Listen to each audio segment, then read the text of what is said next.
এগুলো হচ্ছে একটা সিবি, যেটা আর কি 2 নাম্বার সিবি, যেটা চাকরি টাকা দিয়ে চাকরি নেওয়া বলে আর কি মানুষ, যেটা আমরা বলি।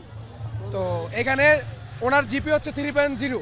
উনি 1 লাখ টাকা বেতন, সরকারি চাকরি, মানে জাদুঘরে বেতন পায় 1 লাখ টাকা। উনি একজন টিকিট বিক্রেতা। সো এখানে কয়েকটা মার্ক করা আছে 20 জনের মতো।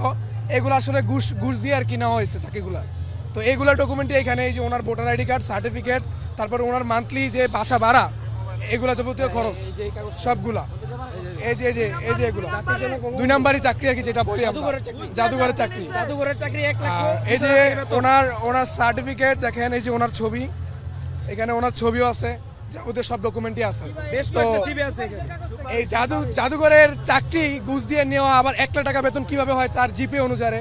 তো এই যে উনি আমাদেরকে এই 4টা বছর 4বার যে ছিল আমাদের এই ইয়াতে, সে এই চাকরিটা কিভাবে দেয়, জাদুঘরে কিভাবে 1 লাখ টাকা চাকরি পায়, এই তার সার্টিফিকেট দেখেন আপনারা। তার জিপিএ 3.0, তারপর তার বেতন 1 লাখ টাকা কিভাবে হয়। আমরা এত কষ্ট করে পড়ালেখা করি, এত ভালো জিপিএ নিয়ে আমরা চাকরি পাই না, আর তারা 1 লাখ টাকা চাকরি কিভাবে পায়।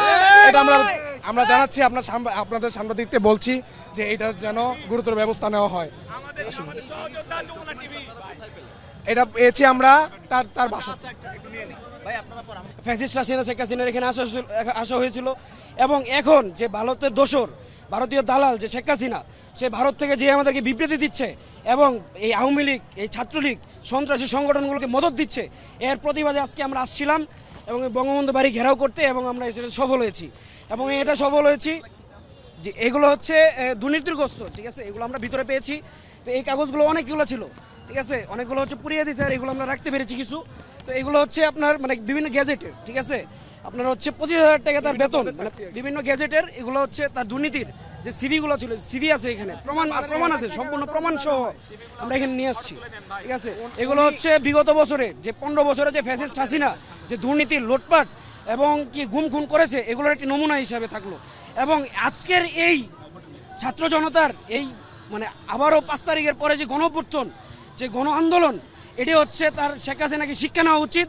সে ভারতের দোসর হিসেবে বাংলাদেশে যদি প্রবেশ করে, তাহলে কখনোই বাংলাদেশের জনগণ এটা মেনে নেবে না, এবং ছাত্র জনতা মেনে নেবে না। এবং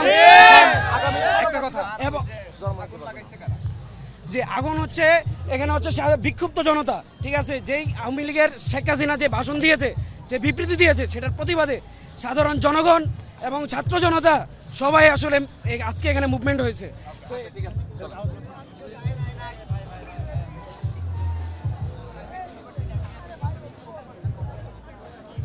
তবে আমরা যখন এই ধানমন্ডি 32 এলাকায় আসলাম, তার আগেই আমরা দেখেছি যে চারপাশের এলাকা থেকে, বিশেষত আপনার সায়েন্স ল্যাব, কলাবাগান এবং এই সাইডে আপনার শ্যামলী কলেজ গেট থেকে বিভিন্ন জায়গা থেকে আসলে একটি যানজট সৃষ্টি হয়। কিন্তু যানজট সৃষ্টি হওয়ার ফলে এই যানজট কিন্তু আসলে যে মানে মানুষ যারা রয়েছে, সাধারণ মানুষ, এবং যারা হচ্ছে আসলে ফ্যাসিবাদের বিরুদ্ধে সোচ্চার আছেন, তাদেরকে কিন্তু আসলে এই যানজট দমাতে পারেনি।